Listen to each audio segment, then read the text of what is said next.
All right, so again today we're going to move on and we're going to start talking about rigid body dynamics in Maya. And they're a simulation of objects that are non-deformable, hard surface objects that will interact with one another. And it's all using Maya's physics engine to drive this animation for us. Now, this is going to segue us into what will eventually be our final assignment in this class, and it's going to take everything that we've done thus far and combine it into a single assignment. And so the final in this class, what we're going to do is we're going to take one of your two rigs. I'll let you choose, whichever one you prefer, the one you did from scratch or the setup machine rig.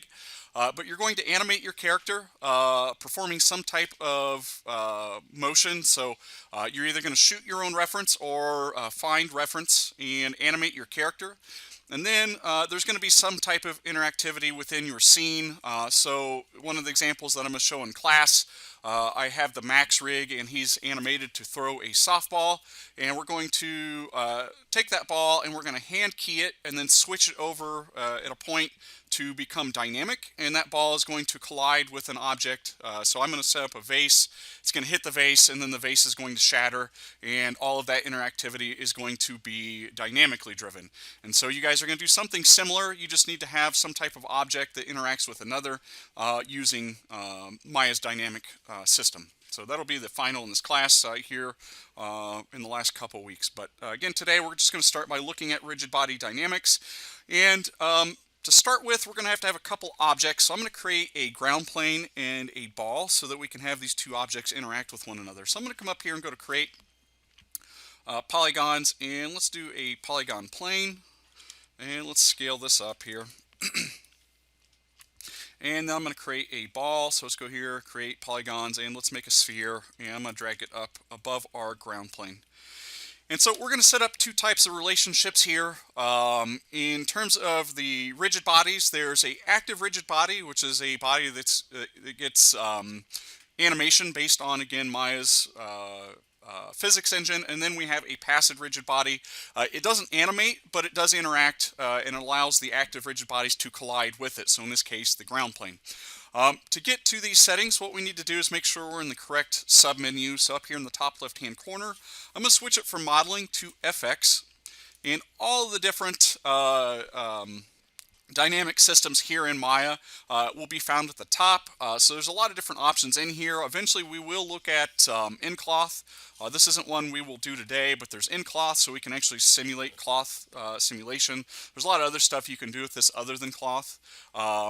There's in here, so we can have dynamically driven hair, constraints, Bifrost, which is going to be like a fluid and smoke FX type simulation.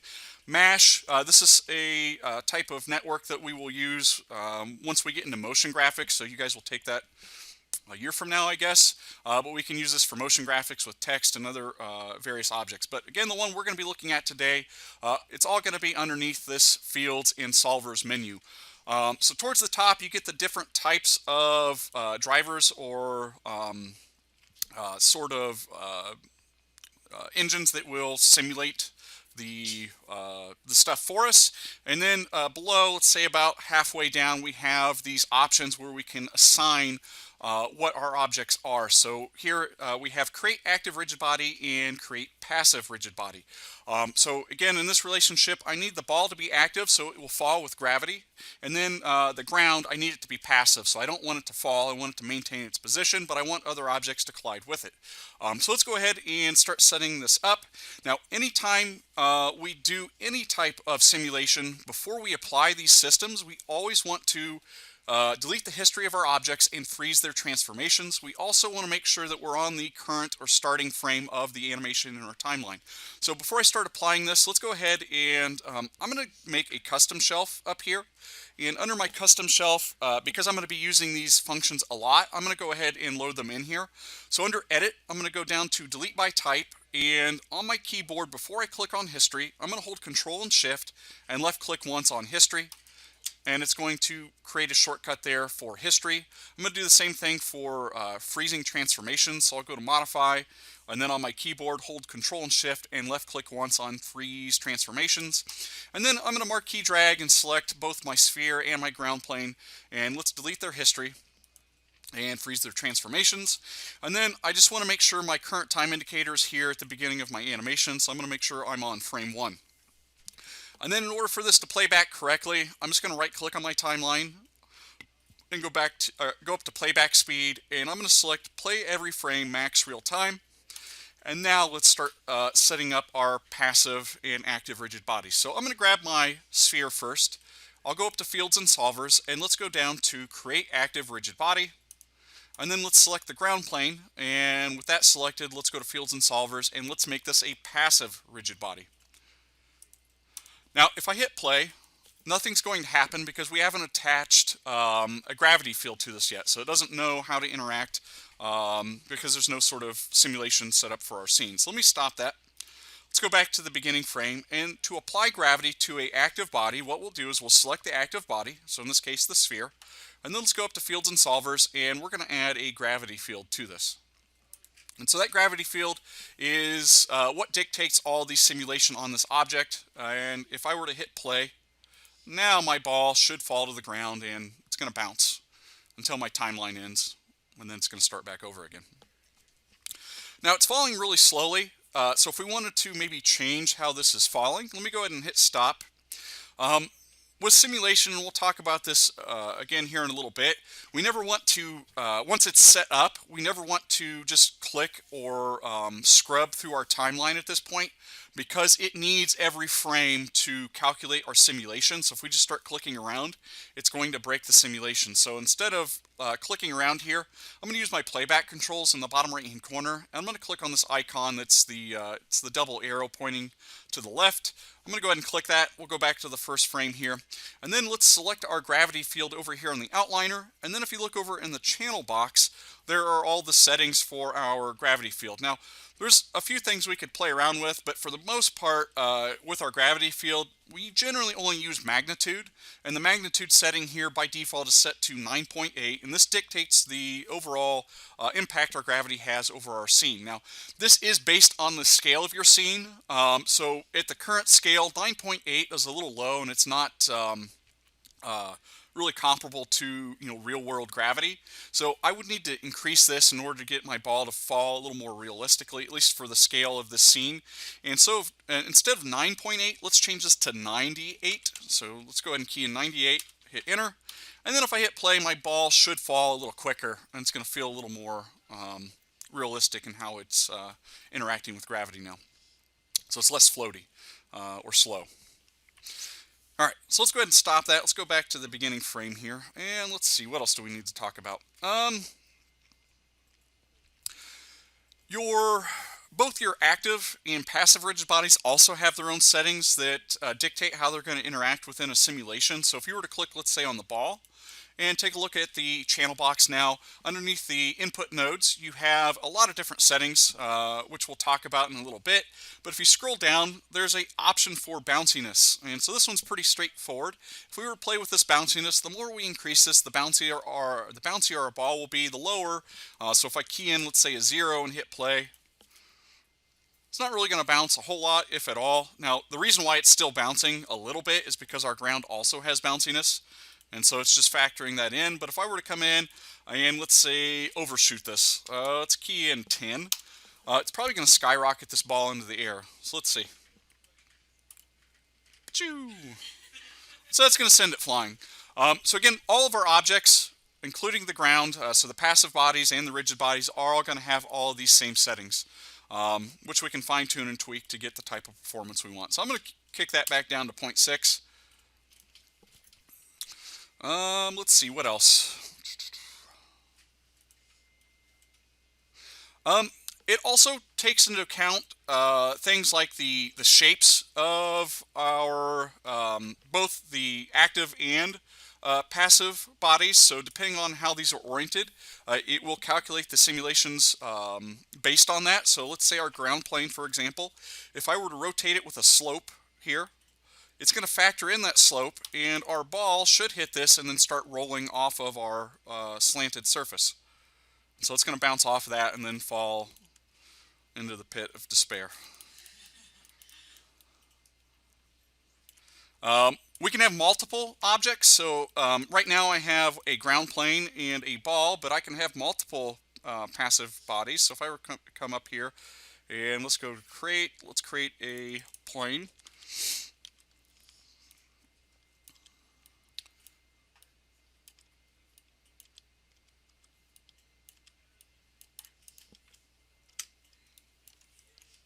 So we'll make a few of these here. Let's grab all of these, and again, always once we get them all set up, delete their history, freeze their transformations, and then with both of these still selected, I'm going to create make these passive. So let's go to the fields and solvers and do create passive rigid body. Just so I can see this actually play through the entire simulation, I'm going to give myself some more frames. So let's change this from 120 to maybe 300, so it should be enough. And then if I hit play, again, this ball will take into account all the different surfaces that it's colliding with, and it's going to roll down and just continue through the simulation until either we run out of frames or until it starts falling into the nebulous there. Let me stop that. Let me see. We can also create multiple active rigid bodies. And again, depending on the shapes you create, so if I create a low poly faceted kind of surface like this cube, it's going to fall differently and interact differently than our sphere. So let's grab that, let's freeze its transformations and delete its history. I'm going to come here to fields and solvers and let's turn it into an active rigid body. Now by default, if I hit play again, it's not going to be factored into the gravity field that I've already created, and so we need to add that. So let's go ahead and stop the playback. Let's go back to the first frame, and we can add active bodies to an existing gravity field. All we need to do is select that new object after we've applied a active rigid body to it. I will control select from the outliner the gravity field that I already have in place, and then let's go up to fields and solvers, and about a third of the way down there's this option to assign to selected, and so we can assign this object to this existing gravity field. I'll go ahead and hit that and hit play. And so you can see it's going to interact differently than our sphere. So the sphere is going to hit it, bounce, and then start spinning. Whereas our cube, because it is that more kind of faceted surface, it does spin a little bit, but it'll get to a point where it kind of stops and then it just slides on the bottom there, or on that face. So again, it does take that into account. Let's see what else.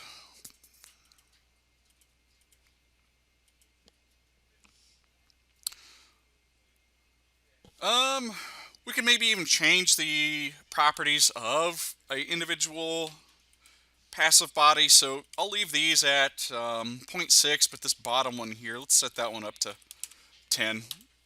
And so it's going to maybe be a little extreme like we had before. So if these objects, they're going to bounce, go through the simulation, and then hit that bounciness level of 10, and then go skyrocketing.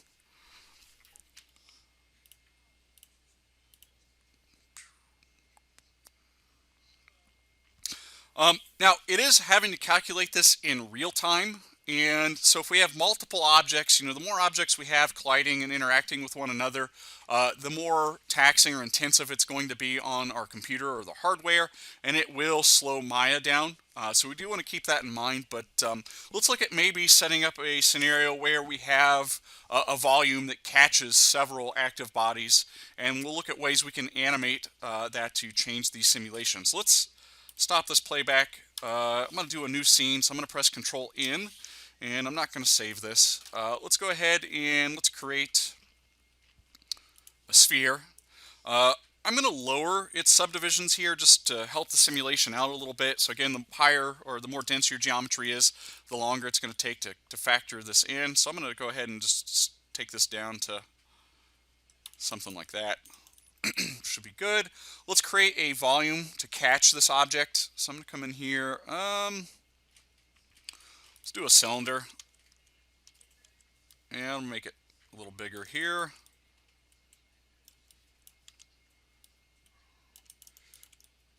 And I'm going to delete the top faces. And then I'm going to bevel this edge down here.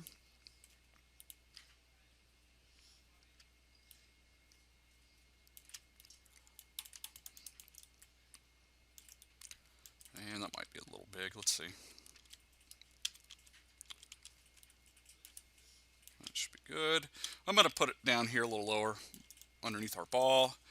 And then let's grab everything and delete their history and freeze their transformations. Now, a couple rules of thumb just in terms of working with dynamics before we set this up. So again, we already mentioned this before, but your playback speed needs to be in real time because Maya needs to calculate the simulation on a frame-by-frame basis. If we're not giving it that frame-by-frame to calculate, it's going to break the simulation. A lot of times what will happen is when objects are colliding with one another, they start to kind of jitter and they don't know how to interact with one another if they're not able to kind of process that on a frame-by-frame basis. And one of two things usually happens. The objects just go through each other, so they won't actually collide with one another, or they'll just explode and things will go flying in every which direction. So again, you do want to make sure we're playing every frame. So again, just right click on your timeline, go to playback speed, and we want the play every frame max real time. We don't ever want to left click and drag or scrub through our timeline like this. Once we have simulation set up in our scene, we will want to strictly use the playback controls in the bottom right hand corner. So if you ever want to play your animation back from the beginning, you want to click on this double arrow pointing to the left to go back to the first frame. You can frame by frame this, so if I were to use the single arrow here, either going backwards or forwards in time, we could frame by frame this one frame at a time, and it will allow it to calculate as we go frame by frame. If you do need to jump ahead, instead of left clicking and dragging through the timeline, let's say you needed to get to frame 60, instead of left clicking and dragging or just left clicking once on frame 60, use middle mouse click. So if you middle mouse click and drag through this, or just middle mouse click once, it will change your frame, but it doesn't update the animation, and so that will prevent this from breaking the simulation. Let's see, what else? In terms of how Maya dictates how objects will collide, it actually uses the face normals of your geometry, and so it's looking for the face normals pointing outwards. So in this case, our catch will not work because when the ball falls, it's going to see the back faces and just fall straight through our object. So what we're going to need to do is actually reverse the faces on this object in order for it to work. So I'm going to select my catch here, and under the mesh or modeling menu, let's go to mesh display and let's reverse it. Flip those faces inside out, and that way when this ball falls, it will actually collide with the front faces, or the face normals for our object and not the back faces. Let's go back to the FX menu here. Let's see, what else do we need to keep in mind? So playback real time, don't scrub through your timeline. I think that's it. So now let's actually set up this scenario here. So we've already frozen the transformations and deleted the history. Let's go ahead and let's make a multitude of these balls. So I'm going to start from the top view. And with this ball selected, I'm going to do a Control D and just start making a bunch of these and moving them around. And I'm going to make sure they are directly above my volume here. This kind of cup or whatever it is we've made.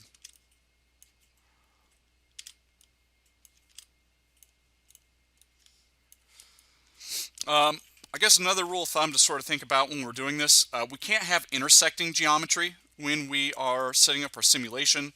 If our objects are intersecting at the time that we set up our active and passive bodies, it will tend to either not work at all or just break the simulation altogether. So it is important that there is no overlapping geometry when we set these up. If we do, it will behave unpredictably.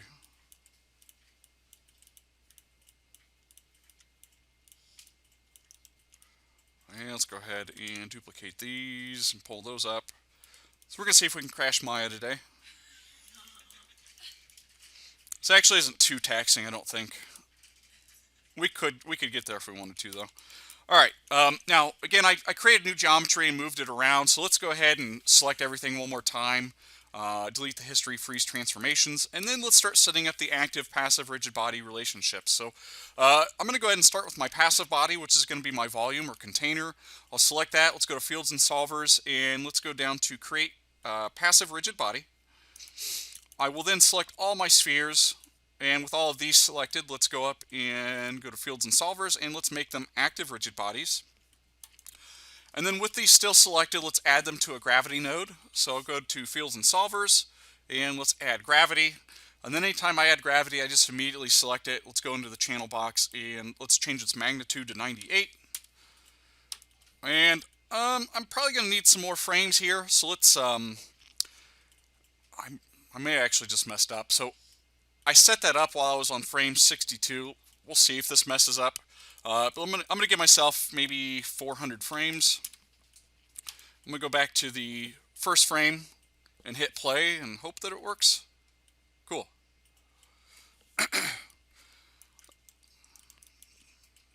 So normally you would be on the first frame when you set this up, but it looks like it didn't have a major impact on the simulation. So now all these objects fall into the container. They do collide with one another, and then they eventually sort of settle in place.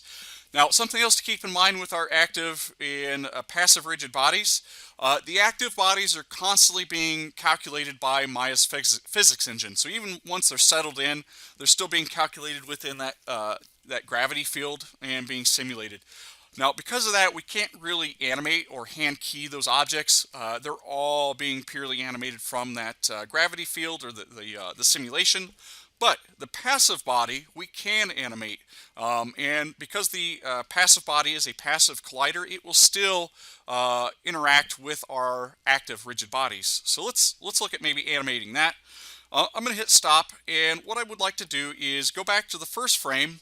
I'm going to play through this and wait until all the balls have settled in, and then I will start animating my passive rigid body. So I'm going to hit play. We'll wait for these to mostly kind of settle. I'll hit stop, and what I would like to do is set a key here on my volume here, or my container. So I'm going to hit S to set a key. And then I'm going to middle mouse click and drag. So again, we don't want to scrub through the timeline. It won't hurt anything if we do, but it is going to break the simulation, and it will probably run really slow. So let's just middle mouse click and drag forward 30 frames approximate, 30, 40 frames. And then I'm going to take my container and pull it forward like so. And I'll hit S to set a key. Now once I hit S, it's probably going to try to catch up with the simulation there. So you'll notice it took it a second, but now all the balls kind of caught up with that object. And then I'm going to middle mouse click and drag through my timeline again, approximately 30 frames or so. And then let's take our container, and I'm going to rotate it down like so, and then hit S to set a key. And then wait for a second for Maya to catch up and set my key for me. Eventually.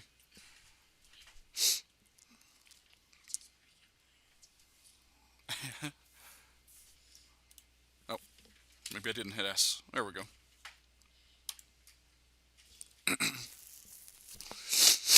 And then let's go back to our initial frame. So I'm going to click this double arrow here. We'll go back to the first frame, and then we'll hit play. So again, all the active rigid bodies will still collide and impact with one another, and then it will still take into account sort of the keyed animation on my container.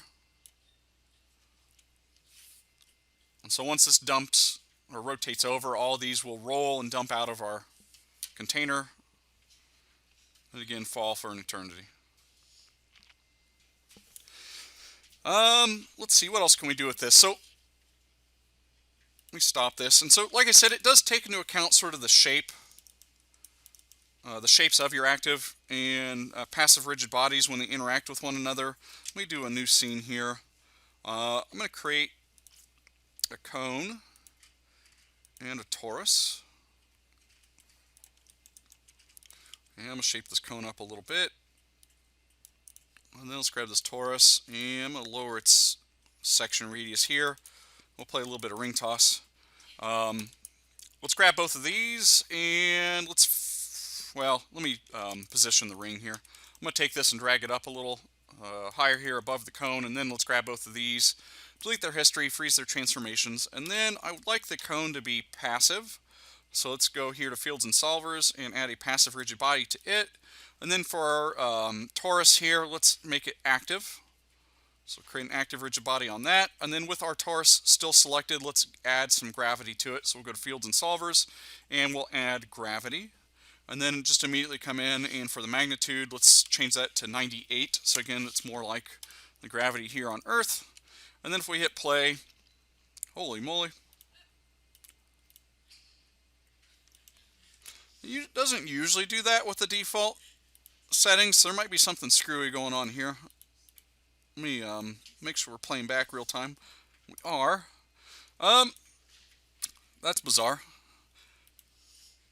Well, I could take the, let's say the cone, and let's take its bounciness down. So over here in the channel box, let's take its bounciness down to 0.1 instead of 0.6, and let's see if that helps at all. A little bit.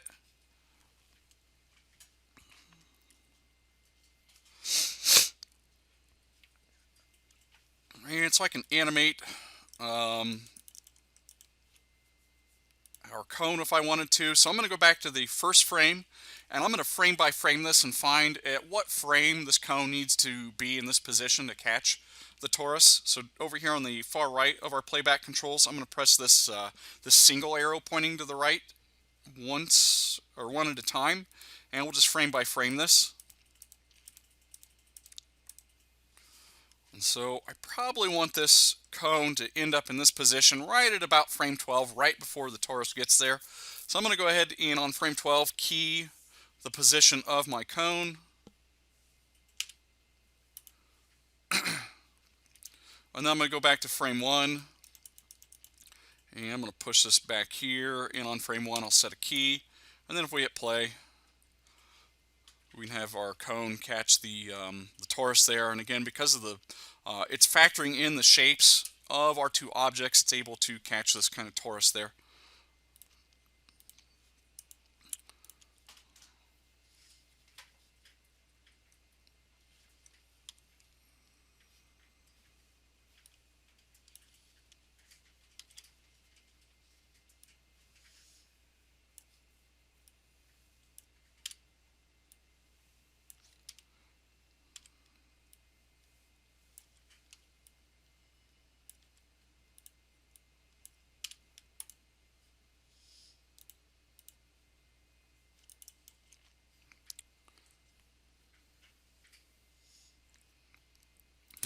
I'm going to stop here, and I would like you guys to spend about 10-15 minutes just playing around with the rigid bodies. So play around with setting up multiple objects.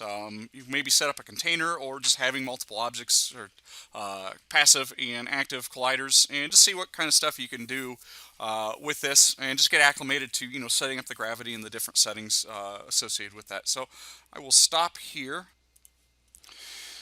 All right, so now we're going to look at a different scenario here where I'm going to have this ball that I would like to eventually bounce and roll down the stairs and continue forward on the ground plane underneath. And this is going to allow us to look at a few of the other settings that we haven't quite looked at yet on our active and rigid bodies. Now again, before I set anything up, I do want to check a couple things here. One, I want to make sure I'm at the beginning frame here, so on frame 1. I want to make sure I have enough frames for playback, so I'm going to give myself maybe 300 frames. I'm going to right click on my timeline and go to playback speed and make sure we're playing every frame max real time. In terms of, again, intersecting geometry, anytime we set up a active or passive body, we want to make sure that there's no intersection. And so with my ground plane here, I want to make sure there's just a little bit of distance here, and it can be really small, but I just want to make sure there's just the tiniest gap between the ground plane and the stairs, just to make sure the simulation doesn't mess up. And then let's grab everything and delete their history and freeze their transformations. So again, these are shortcuts I created out of the Edit, Delete by Type History menu and the Modify, Freeze Transformations menu. So you just want to make sure everything is frozen and cleaned up. And then let's start applying our active and passive bodies. So I'm going to start by doing my passive bodies. And so I'm going to select the stairs and the ground plane down below. Let's go to Fields and Solvers, and let's go to Create Passive Rigid Body. And then let's grab our sphere here, and let's go to Fields and Solvers, and let's make this an active rigid body. And then we're going to need to have some gravity so that the ball will actually fall. And so with my ball selected, let's go up to Fields and Solvers, and let's throw on a gravity node. And again, immediately come in here for the magnitude and change it from 9.8 to 98. And I'm going to hit play, and let's see what we've got here. All right, so right now my ball falls, it hits the corner of that top step there, and then it falls backwards. And again, I would like a little more control over this so I can get the ball to maybe bounce on the steps and continue to roll forward. forward. So we're going to use a couple of the different properties with our rigid bodies here to create that type of animation. So I'm going to stop this, and I'm going to go back to the first frame. And let's look at some of these different settings that we have. So one thing I want to do is I want my ball to move, I guess, forward there on the stairs. And so if I grab the ball and look at its inputs, there's a variety of settings here that might help me do this. So in here we have things like initial velocity, and there's X, Y, Z, so that just dictates what direction or what axis it's going to go in. So we have initial velocity, initial spin, center of mass, impulse, impulse position, spin impulse, mass, bounciness, dampening, static friction, dynamic friction, and collision layers. There's also other settings down below. So there's a stand-in object, active, particle collision, and so forth. So we'll look at some of these here in a little bit, but I'm going to start using the initial velocity and the initial spin to get the type of performance I want. So the initial velocity, what that does is it gives it a little bit of a push in whatever direction that we tell it to go in. So let's say for the initial velocity in Y, so I want it to go positive in Y, so it shoots up a little bit. We could come in here and key in, and a lot of this is trial and error because this stuff is based off of the scale of your overall scene. So if you made your objects really big, you might actually have to type in really high numbers to get the type of performance we want. So a lot of this is trial and error. We don't know what the correct settings are until we just play around with it. So I'm going to key in 50. I usually like to overshoot it or go overkill and then start to tweak it or fine tune it down from there. So I'm going to start at 50 and let's see what happens here. And so it shoots it up and then it bounces down and it's still hitting that sort of bottom step there. Let me stop that and go back here. Let me take this down a little bit. Let's go positive 10. And then let's get it going into the forward direction here. So let me stop this and go back to the first frame. And for the initial velocity, if we don't know what direction is going to push this forward or in the direction we want, what we can do is just select the object and bring up your move tool by pressing W and look at what axis it needs to move in to get it in that direction. So it looks like the positive X is pointing in the direction that I want it to go in. So it looks like I'm going to have to add positive X value here. So where it says initial velocity, let's give it a little push here. Let's give it positive 25 there. And let's hit play. And that might actually be a little too much. I'd like it to hit maybe a couple more of the steps before it keeps going forward. So let me stop that.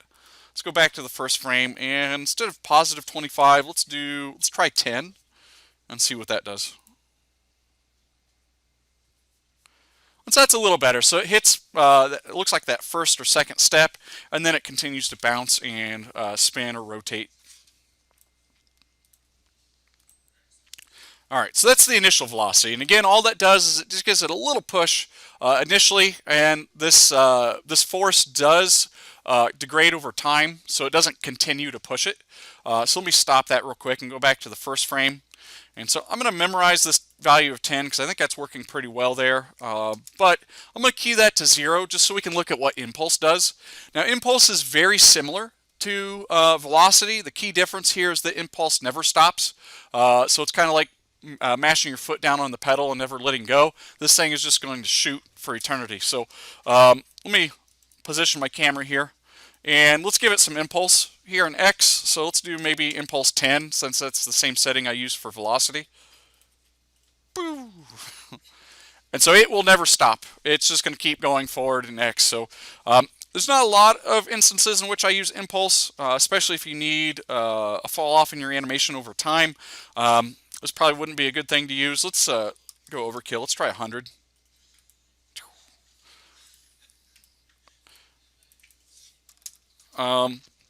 So like I said, impulse is very similar. It's just it doesn't stop ever.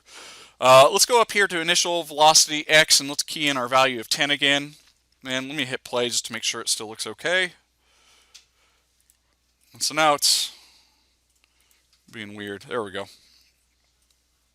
I must not have been on the first frame when I started playback again. All right, so let's go back to the first frame. So that looks okay. Now something else I might do is I would like a little bit of a spin on my ball. And Again, if you're not sure what axis that should go in, just look at your move tool or maybe even bring up your rotation tool.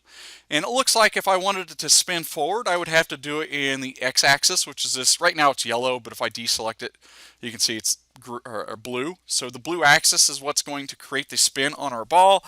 So it looks like my initial spin, I would want it to spin in Z. And again, I don't really know without keying it. So I'm going to go ahead and key in some obscenely high value, like 2000. And let's see what that does for our ball. So I'm noticing a couple issues here. It is spinning too much, but it's also spinning in the wrong direction. So if we hit play and take a look there, it's actually spinning backwards and it doesn't look believable in terms of the direction I would want to go in. So let me stop that. Let's go back to the initial frame and let's do negative, and I think 200 would be okay. I think 2000 was probably a bit overkill. There we go. And now it's actually rolling and it looks like it's rolling forward. So that little bit of initial span just gives it, again, a little bit of oomph in the rotation.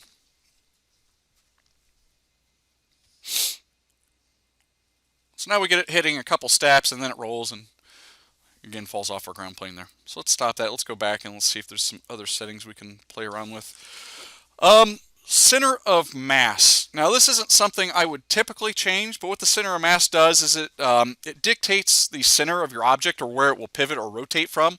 And so with this, I'm going to leave it as is, but if we ever needed to offset that for some reason, we could use the center of mass to offset that. Again, the impulse and impulse position and then the spin impulse, they work pretty similar to our initial velocity and initial spin. It's just there's no fall off over time. It just continues to go in whatever direction, either in translation or rotation. So again, the spin impulse will be rotation, and then the regular impulse XYZ will be translation, and then the impulse position just changes where impulse is from. So we'll skip those. Mass. So mass determines how heavy your object is, and this is going to be really important when we have several objects that need to collide with one another. So if one object has more mass, it's going to be less likely to be affected by an object with less mass. And so for example, let's I'm going to go back to my first frame here, and I'm going to create a wall that is an active rigid body. So let's go here, let's go to create polygons, cube. And I'm going to push this over here and scale it up.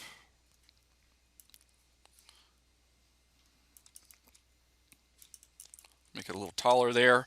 And then I do want this again to be a active rigid body.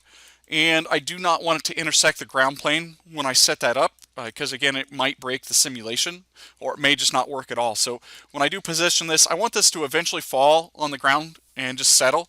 But I just need a little bit of distance there. So there's just a tiny little gap between this wall and the ground plane there. So that's okay. I'm going to grab this object and let's delete its history and freeze its transformations.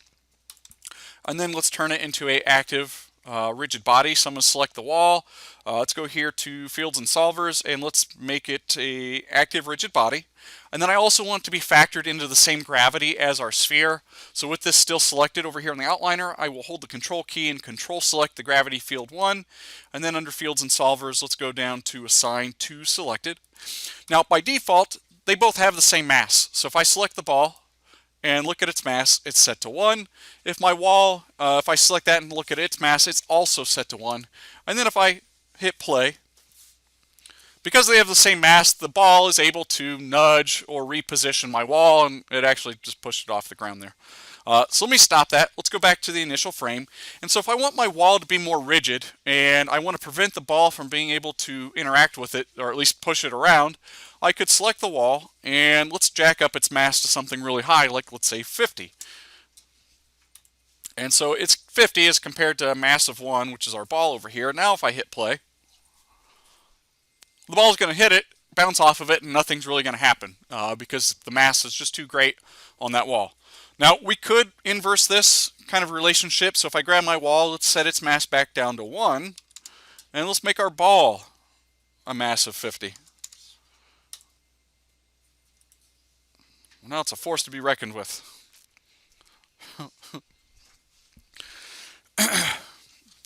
let's stop that. Let's look at some of our other settings. So I'm going to change this back. So I'm going to make my wall mass of 50. I'm going to make my ball mass of 1.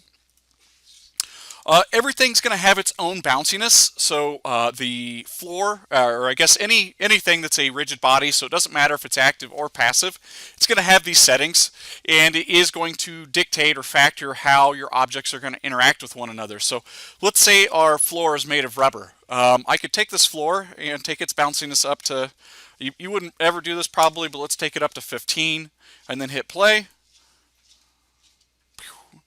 And so, the ball's going to interact with the stairs just fine, but then once it hits that ground, it's going to rocket into the sky.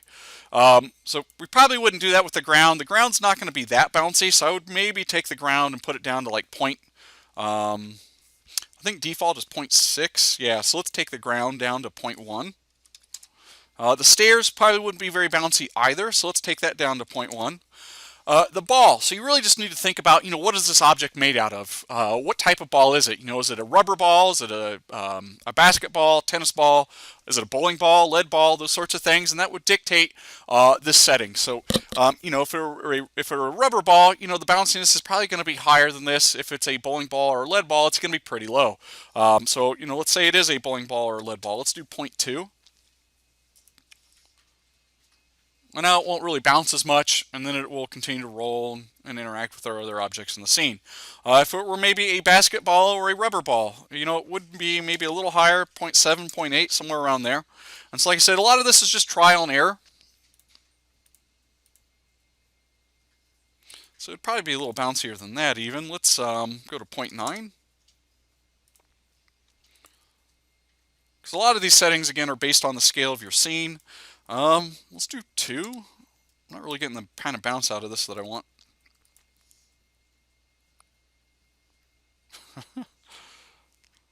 So 2 is probably too much. Let's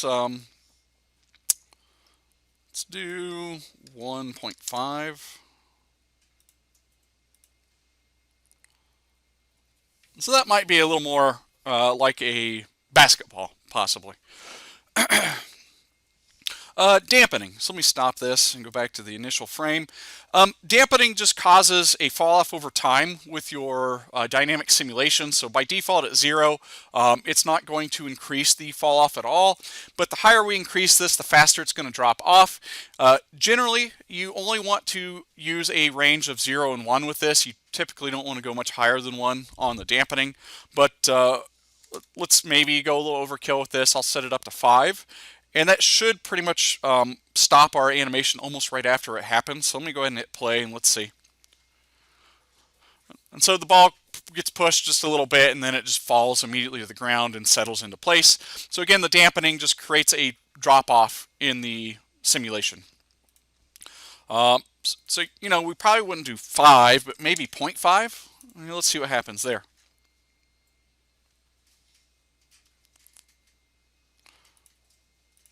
So we'd fine tune and tweak this depending on what type of performance we're wanting out of our animation. Where'd that dampening go? So 0.5 is maybe even too high still. So if I didn't want to bounce around as much and I wanted to end a little sooner, we would just tweak this dampening until we got the result that we wanted. Now, friction. I wasn't able to successfully get this to work that well in the previous class. Let's see if I have better luck in this class. Friction it's going to make your surfaces a little more stickier, or it's going to add more friction to those surfaces. And so your objects, when they interact with one another or slide along that particular surface, the more friction you have, it's going to slow down or impede the object's ability to slide across that surface. The lower that is, the slider your surface is going to get. So if I were to go to create polygons, and let's do a ground plane here. And let's see if this actually works.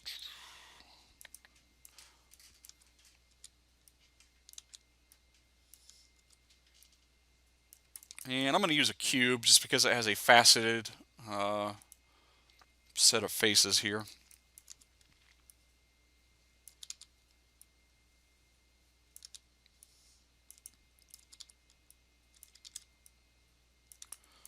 And then let's grab both of these objects, delete their history, freeze their transformations. Let's make our ground passive.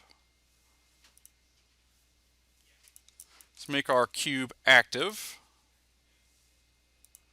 With my cube still selected, I'm going to control select the gravity field, and let's go ahead and attach it. So sign to selected. I'm going to hit play. We'll leave the friction alone, and this should just kind of bounce off of my ground, and then it's going to rotate some or spin. Let's say friction is going to cooperate. Let's go back here and let's take a look. So with friction, you have two values here, pretty similar to your dampening. We generally don't want to take these beyond a value of 1, so it would be somewhere between 0 and 1. And with your static friction and your dynamic friction, you always want these, typically in most cases, you would want them to be the same value. So if you change one, you're going to want to change the other. So let's take our static friction for both of these and set them up to 1. And let's see if it's going to cooperate today. No. Let's go overkill on this. So let's see. Let's take the static friction on both of these up to 5 each.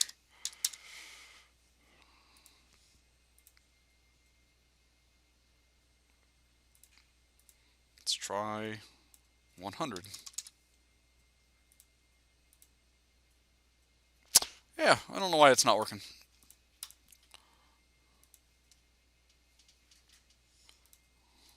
Let me try adding it to the cube here.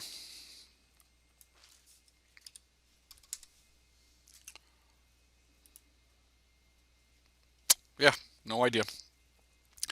Anyhow, theoretically, the higher you set your friction, the more friction there is between your objects. And again, it should kind of, it'll be more resistant to sliding on that surface. The lower you set this, the less resistant it'll be. But for some reason, it's not cooperating.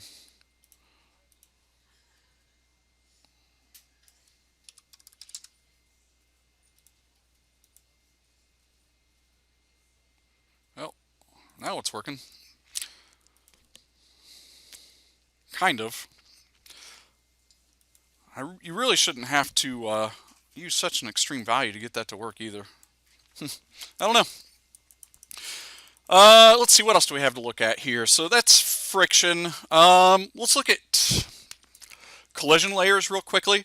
So by default, all of your dynamics are set to a collision layer of 0, and you could kind of think of this as if they're all in the same layer, they can see each other and interact with one another, but once you change their collision layer, let's say, for example, this wall, if I were to take it and put it into a collision layer of 1, it is now on its own collision layer and no other objects will interact with this wall. So let me go back here to the beginning frame and hit play.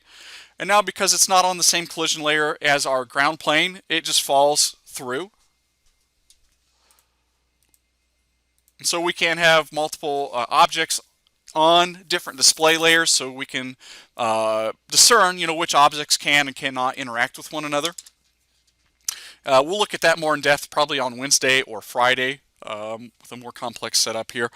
Stand-in objects. So this is ideal if you have a very basic geometry. And what it does is it creates, it's a mesh we can't really see, but it creates a mesh around our geometry. And in here we have options for none, cube, and sphere. So when we have this set to none, it just uses your geometry's set of polygons to dictate how it's going to interact with objects in the scene.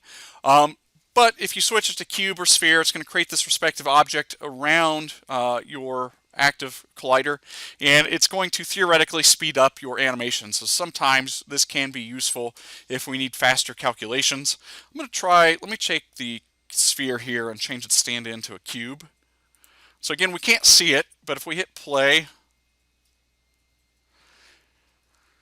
it's actually interacting more like a cube now, so it's acting like a faceted object instead of something that can roll like a ball. And let's go back here. Let's set this to sphere. So this is going to be an object more similar to the actual geometry itself. And so now it should actually roll and bounce like we would expect our ball to. And it's theoretically doing it faster with and not taxing our computer as much as it would if it's just looking at the original geometry for these calculations. This comes in handy when we do have a really dense geometry, so we can apply the stand-in, and it's going to help, again, the simulation chug along without breaking Maya. Active. So this active channel, again, this is available for all of our geometries, regardless of whether or not they're active or passive. So if I grab the ground plane, for example, and look, there it's set to active and it's currently off. And this is what makes it passive. It just sits there and allows active bodies to interact with it, but it doesn't actually fall with gravity or anything like that. It stays there passively.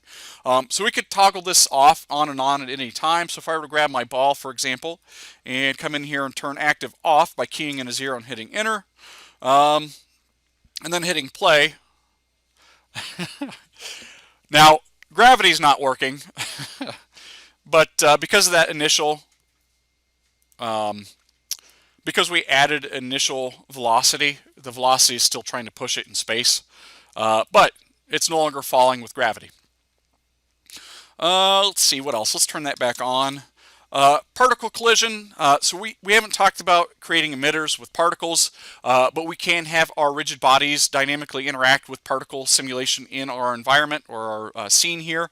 We'll skip this. We'll also skip the center of mass option.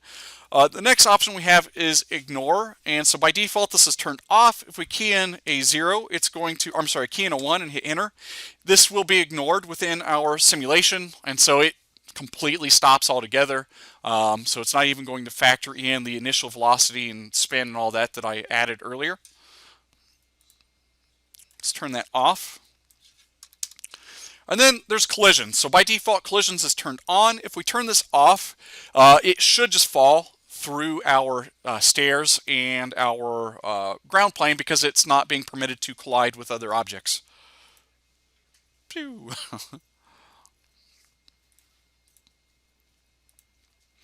Let's see, is there anything else we need to talk about here? So we talked about dampening. Yeah, so I think that's everything, at least for the different settings here for our active and passive colliders. I'm going to stop here, and in the next video we'll start talking about your next homework assignment.